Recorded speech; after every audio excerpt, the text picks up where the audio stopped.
been like what, 10, 11, 12 days now since my last post. So I figured I'd kind of give you guys an update as to what's going on. So the last thing you guys saw was my transmission was locked up, and the guy who sold me the transmission and the distributor pretty much screwed me over. So the transmission, the detent bolts were not even in the transmission. The ball bearing and the counter shaft bearing were shattered somehow. So my tuner basically said, you know, it's going to cost too much to, you know, replace this transmission. I have a GSR transmission if you wanted that. And I was like, I don't know, I'm probably not going to be able to afford it. But, you know, I just bit the bullet and I paid for it. And here's a clip of us installing the GSR transmission. All right, so right now, got the transmission on a spare tire. And this is the only way we were able to do it. Jack this thing up, that way it doesn't slip off. Ugh. This is how close we are.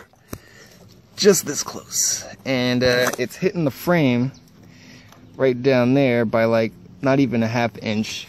And I'm trying to shimmy it over and all that good stuff, but I'm just like this close to getting it, and it doesn't wanna, you know, go right in. So yeah, we're making progress. Been out here since like what, 3 p.m. so we'll get it eventually. So installing the GSR transmission, I want to say took like 6 or 7 hours. It was an all-day event because we couldn't get the transmission to stay up on the jack, and we didn't have a big enough piece of wood. So we just used a spare tire and jacked it up, and that seemed to work fine. I got the first bolt in, and once I did that, it was able to hold its own weight, and then I just kept drilling everything else in, and then it was easy. It was smooth sailing from there. So now, you know, it shifts just fine. Now my shift linkage is another thing that I probably should tackle, but I mean, as you can see right now, it looks like it's, you know, off to the side, but it's actually in neutral right now. And that's because I put a bolt in instead of the B pin.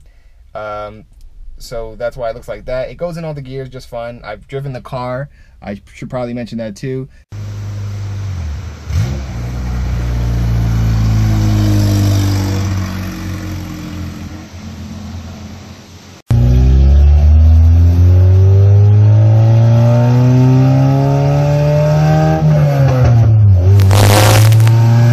The car drives fine. You know, I drove the car around the block. I hit Vtec in the car. I think everything works fine. But you know, my car kind of runs a little rich. So with the app, it was saying my air fuel ratio was like 11.8 to 1, and I don't know if that's really rich or if that's really whatever. But I heard that you want to stay within 12 and 13 and 14. And I'm nowhere near that, around 1500 RPMs. So, yeah, now it's kind of disassembled right now, or I took the valve cover off because I actually have a leak. So there's another clip that I wanted to show you guys, and it was leaking all back here down the block, and it's the cam seals, so I have to take off the timing belt, but I don't have my 19mm to rotate the crank pulley bolt, so I'm just gonna work on this tomorrow and put this back on.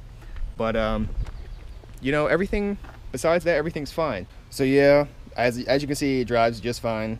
Like I said, the only problems I'm having are minor, so I really don't want to drive the car just yet. I also switched over the fan. My previous fan had the switch on this side, and it was connecting to this, and the fan wasn't cutting on properly, so I just switched it for my LS fan and just connected it right here. So hopefully it cuts on now. This was another minor problem, and yeah, that's pretty much it. You know, it's not giving me too many problems, it's just stupid stuff. Also, the check engine light that all you guys were curious about was my intake air temperature sensor, which is right here, and as you can see, there's no sensor up here. So I don't know what I'm supposed to do about that. So yeah, I don't even know where to begin with that, because there is no sensor. So also, what does this sensor do? I have no idea, but I'm not getting a code for it, so it's whatever.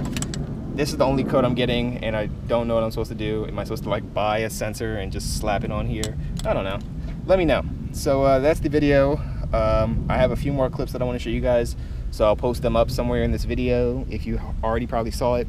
And I will see you guys in the next one.